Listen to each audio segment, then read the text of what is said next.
here again with Tracy. Last week we discussed part one of our multi-part series, Sales, the number one cause of death to marketers. We will continue the conversation now. One important thing to know is your company's mix of revenue. And typically speaking, there's going to be new license revenue in a software company for sure. And then there's going to be renewals or maintenance, support, training, and other things that they're going to get revenue from. In a healthy organization, you're going to expect to see the biggest number being the net new license revenue because that's fresh blood coming into the organization. But there's other things for you to take a look at. So for instance, if you start looking at your maintenance or renewal revenue, and I use those words, they shouldn't be used interchangeably. It would be called renewal revenue in a SaaS business, but it would be called maintenance revenue in an on-premise business. So, what it means is the customer is buying again. They are re-upping with you to continue their commitment. And typically, you'll see that renewal rate being in the 90s in a really healthy business. 92, 93. You're going to feel good about that. It's never going to be 100. There's always going to be people that are going to go away. But if you as a marketer know that number, that renewal number is in the 80s or lower, God forbid, you really got to get involved. Because what that means is that customer, for some reason, is figuring out that there's just not enough value and they don't want to spend the money again to continue working with you.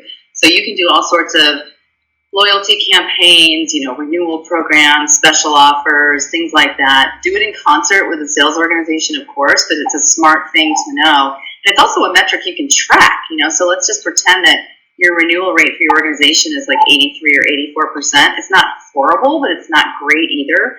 And if you're able to move that by a couple of percentage points over the course of a year, that's really something to be proud of and something you can talk about because it's real money.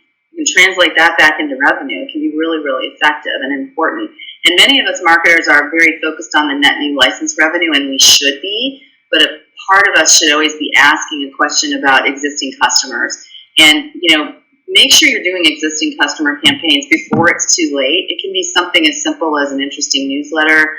More and more people are doing customer communities on their websites where people can share information and tips and tricks. That's really critical and important, especially in open source businesses where there's a lot of developers involved. They all want to talk to each other. So it's just something to keep your eye on.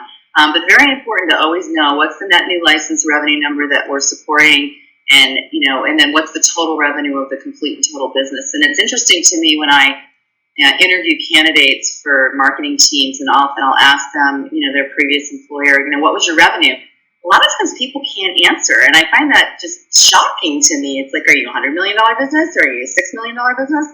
And they can't really say. And to me, unless I know the revenue of the company or what their typical deal sizes are, I can't really accurately decide what kind of marketing I'm going to do, because all of those details inform me about what's going to work and not work. And I could go on and on about that, giving examples of if you're a $5 million business, here's the kind of things you should be focused on versus if you're a $100 million business versus if you're, a gigantic $4 billion company. It's all very different. It's very similar techniques, but the mix is going to change every time.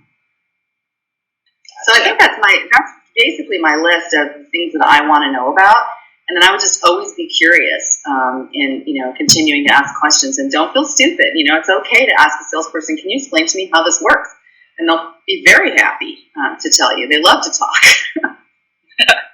Absolutely. I think that's so important. Such valuable information. Okay, so next question. So now that you have, come up with your list, you've had your initial meetings with sales, you have everything, all your information you need, how do you continue as a marketer to stay aligned with sales? Keep that going, keep the party alive. It's a really smart question because it's not a one-time conversation and things are changing all the time. It's important for you to understand what their communication cadence is, and then get in on some of those meetings and events. So, for example, there's probably a weekly forecast call that the individual sales teams are doing that then get rolled up to an overall company forecast call. You might not be able to sit in on those. It kind of depends on how open the sales organization is. Your marketing VP probably is. But once, see if you can get in on that. Ask her, hey, can I just come sit and be a fly on the wall and hear what that's like? They're not fun to listen to. I mean, they're amusing to listen to, but if you're a salesperson, it's tough. You're being asked by your boss, your sales director, sales VP, where's my money? Where is this account going? Are you in control of it? Is it going to close or not? Let's kick off, which are really, really fun events. And if you ever get invited to go, remember, don't drink too much, don't go crazy. The salespeople really can party. But the sales kickoff is a time to celebrate the accomplishments of all the sales folks, as well as plan for the future. And they're usually very rah-rah and a lot of fun. One of the things that's really smart to know, by the way, on the recognition side is who are the top salespeople. And, let's say you've got 50 salespeople in your company. There's probably a sales ladder somewhere, a list of who's on top all the way down to who's on the bottom by quota achievement. And make sure you know who the top 10 or 20% are and where they are and what their number is. And they'll typically be the top folks again and again and again. And you'd be surprised because there's always salespeople who call into marketing and want stuff. And usually it's people that are further down on the ladder. So don't get yourself all distracted by somebody who's coming in at, 20% quota achievement midway through the year.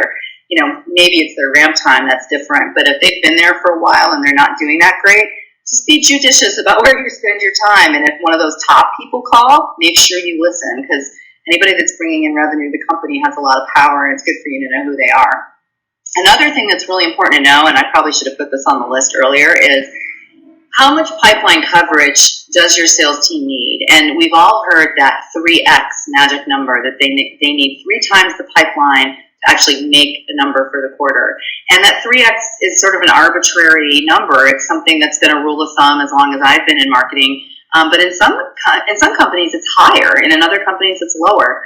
3 is a good rule of thumb, but you might find, especially in companies that have lots and lots and lots of transactions and that are smaller, you might find you need a 5x pipeline. So it's just good for you to know in your head that number, and where are you against that attainment.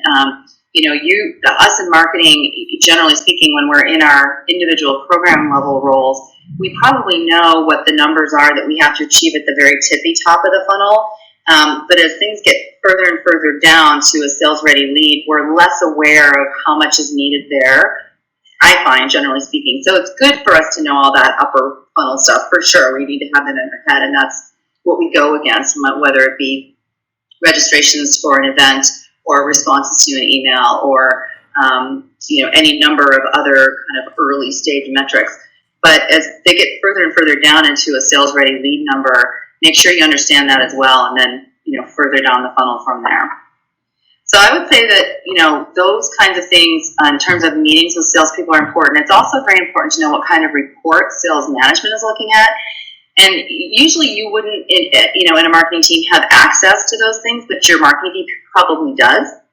And you might ask him or her, hey, in an upcoming staff meeting, do you think we could look at the sales dashboard and just see what kind of metrics the sales VPs are looking at and see what the CFO and CEO are looking at all the time? Because that's going to give you an idea of what they care about. And then you might even ask, can we have, one of the top salespeople come to one of our staff meetings or dial in and just tell us what's working for them, what's not, what do they need from marketing, what do they think? I have sometimes even had a small little sales council of 3 or 4 people that I have gotten together, once a quarter to run ideas by, to see what they think about campaign themes, or especially if we're having a really big event, get their opinions about how to make it useful for sales. And, all sorts of good ideas come from that. You might have a big user conference coming up, and, what about the idea of having some small focus groups with sales? Or what about the idea of having some executive dinners or breakfasts that are going to help them close deals? And then you put together a process for determining which accounts get which attention and things like that. So involving sales in those kinds of conversations and getting feedback from them regularly, they'll love it, they'll feel really happy about it, and it's good internal marketing for your team. This concludes part 2 of our multi-part series, Sales, the number 1 cause of death to marketers. Please tune in next week for our final part. Thank you.